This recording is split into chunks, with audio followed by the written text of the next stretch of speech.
كما قلنا فما وضعيه معناها في اعاده هيكله فما صعوبات لكن ce qui est positif et constructif c'est que Tunisair n'a pas renoncé à son plan de renouvellement de flotte. Malgré les difficultés, Tunisair a continué à honorer ses engagements.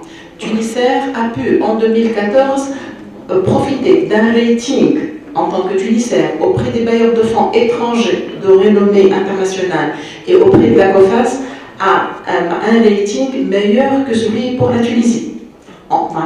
Alors même qu'on a toujours communiqué les mêmes résultats et les mêmes comptes qu'on est en train de communiquer.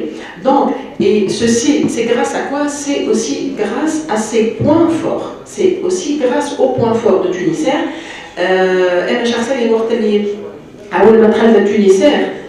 Toutes les insuffisances que j'ai vues, je les vois d'un côté, bien sûr, et c'est des gisements de productivité sur lesquels il faut entreprendre des actions pour les dépasser et dépasser le cap du déficit et du déséquilibre structurel.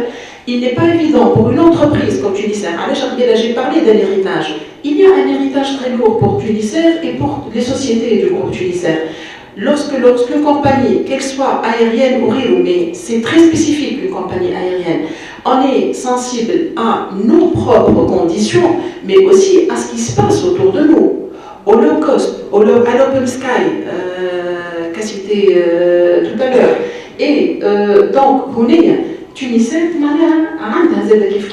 a des points positifs et je suis optimiste tout en étant réaliste. Mais il y a des préalables au choix. Il faut être convaincu qu'on peut relever le cas pour Tunisair et on est en train d'œuvrer à le faire. Si parfois les difficultés laissent certains, particulièrement de l'extérieur et même de l'intérieur, ne pas être suffisamment optimistes, mais Tunisair il a les moyens. Tunisair qui a des bénéfices, des investissements pour le renouvellement de la flotte. Elle est en train de les réaliser.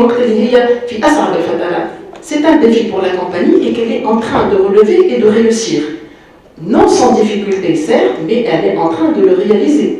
Elle n'a pas renoncé à son plan de flotte. Elle le fait. Le plan de flotte qui est en bas de Tunisair, il est ce qu'il est. Il a été décidé, il est là.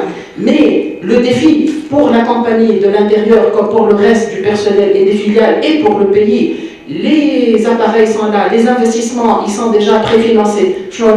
Donc on doit trouver des solutions adéquates pour optimiser leur exploitation et rentabiliser l'activité de la compagnie à travers les possibilités et le potentiel qui est existant au niveau du transport aérien. Et il y en a. Mais c'est des défis à relever.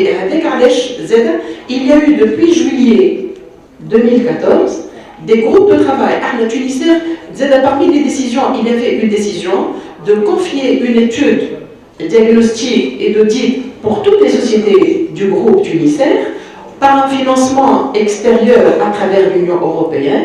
Mais malheureusement, on n'a pas pu en bénéficier. Il n'y a pas eu cette faveur au niveau du financement. Mais on n'est pas resté les bras croisés et c'est les cadres de la compagnie, c'est le personnel de la compagnie on s'est constitué en groupe. Il y a 11 groupes de travail qui ont travaillé durant tout l'été et qui ont élaboré une stratégie commerciale et qu'on a présentée pour concertation avec les partenaires sociaux et qu'on devrait aussi valider au niveau de notre prochain conseil d'administration. Donc, les axes de stratégie interne, on a des Airbus A300 qui arrivent. Donc, on doit consolider notre activité sur le long courrier et les mécanismes avec les mêmes moyens. En assurer l'activité du moyen ou long courrier sur l'Afrique, sur Dubaï, sur l'Arabie Saoudite et tout ça, sur le Moyen-Orient, avec des moyens qui ne sont pas forcément bien appropriés en termes de qualité de service, notamment si on la compare à d'autres compagnies, notamment du pays du Golfe, qui étaient pour aller au Dubaï, mais 330, mais qui est